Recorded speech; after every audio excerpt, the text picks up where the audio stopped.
Good morning. Value Plus tayo ulit. This time yung isang Innova naman yung ipapaservice natin. Nakaka 5,000 kilometers na ulit kasi siya. So yung usual PMS natin, and then onting check sa mga parts, no, para sure tayo. So nandito ulit tayo sa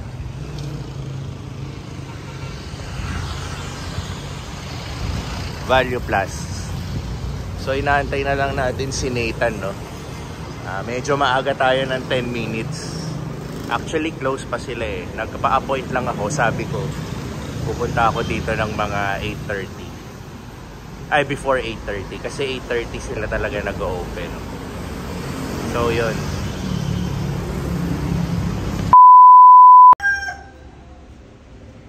Okay. Pagkagaling ko ng Value Plus, nag-workout muna ako and then tapos na. So antay na tayong tricycle, uwi muna. Tapos babalikan na lang natin yung Innova mamaya.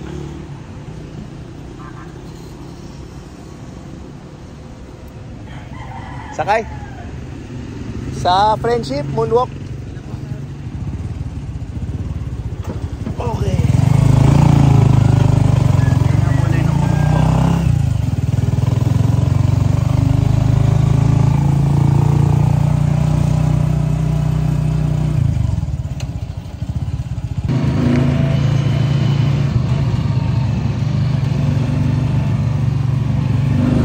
Dito lang sa tabi. Dito lang. Oo. Bayad. Okay. Oh.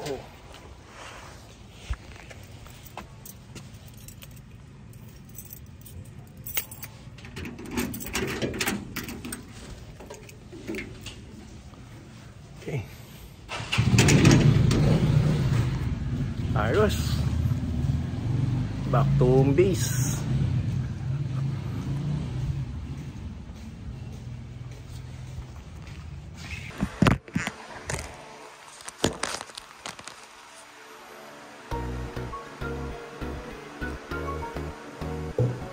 Okay. Tuwing umaga pala, umiinom ako nito. Pagkagising, umiinom ako nito. 1 table full spoon na. Ilalagay ko sa ganitong kalaking basong tubig. Kanina nakalimutan ko. Umalis kasi agad ako para ipa-service yung Innova.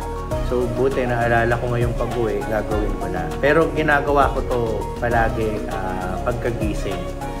Ito yung unang laman ng tiyan ko. So apple cider vinegar. Ito po yun.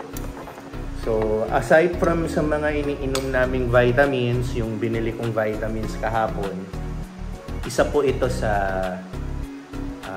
tinitake ko para sabihin na nating healthy living, di ba?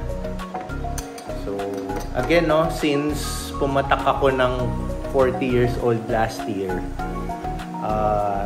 talagang nag-start na ako unti-unti maging health conscious, no? Kasi syempre mahirap na, no? Marami na po akong mga kabatch, or actually mas bata pa sa akin, kung hindi sila nagkakasakit ng malala. Unfortunately, namatay na sila. So nakakatakot din, di ba? So ito po, nilagay ko na. Hindi po advisable i-take ng puro, kasi hindi po maganda sa ipin. Yung sinasabi nilang enamel o enamel. Hindi ko alam yung pronunciation eh. So anyway, ito po.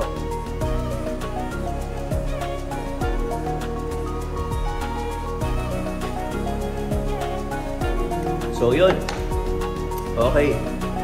Para siyang para kang uminom ng red wine.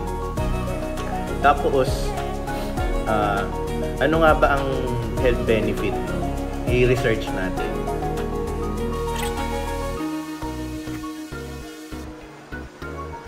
Yan. Apple cider benefits. So dito na tayo sa general term, no? So it can help aid weight loss, okay? reduce your calorie intake and even reduce waist size. Ayos as well as lowering blood sugar and insulin levels after eating carbs. So usually sa kanin, no, yung carbs, di ba malakas yung kanin sa sugar.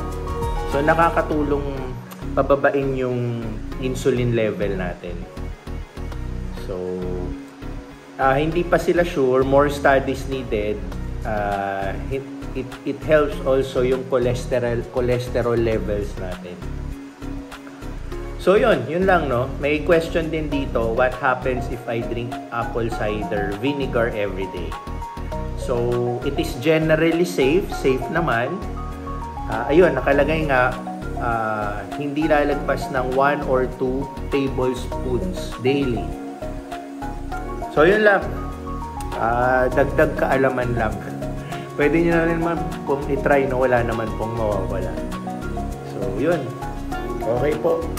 So after po nito, mag-grocery na tayo para sa Ready Hit Go. And then later, babalikan po ulit natin yung Innova para i-check yung nangyayari. So si Natins po, may makeup po siya ngayon, kasama na si Richie. And si Pixar, nasa school po. So okay. So yun, no, mag-grocery muna tayo. And then tinawagan ako ni Nathan na via Viber.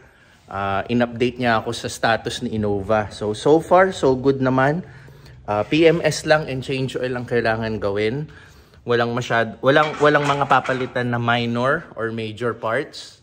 So wala tayong masyadong gastos today, no. Other than yung service nga ng PMS, yung and change oil.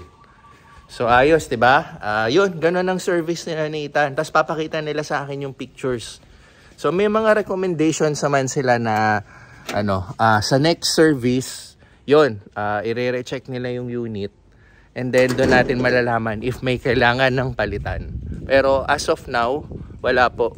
Good condition yung kotse. So again, nag-send naman sila ng pictures on every parts na chine-check nila. So okay naman, 'di ba? Transparent talaga sila. So again tayo, grocery time tayo sa Save More. Okay.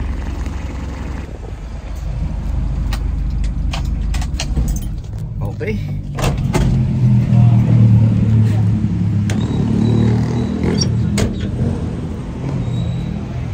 Save More.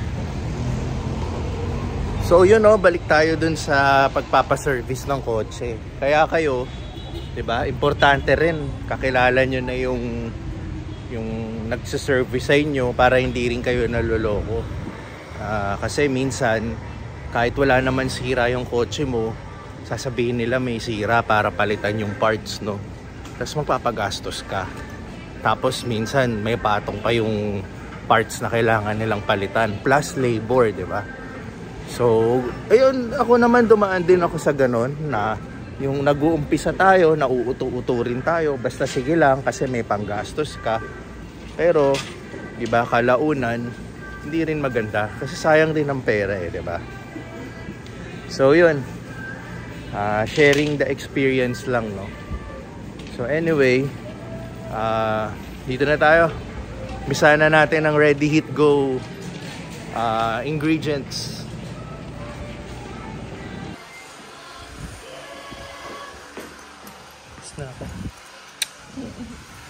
Pixar, I'm going na. Good luck on your practice.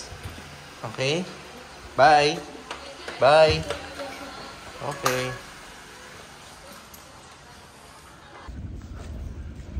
Okay, ready for pickup na yung Innova.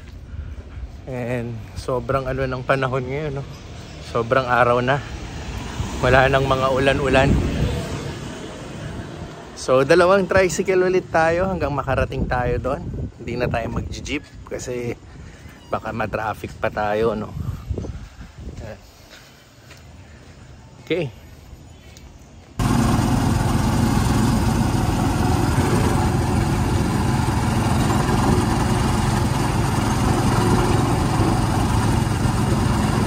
Yun, okay na ulit. So, tapos na, no? So, wala naman masyadong problema ulit ngayon. PMS lang, tsaka change oil. So, good to go ulit to ng 5,000 kilometers. So, settle na natin yung bayad.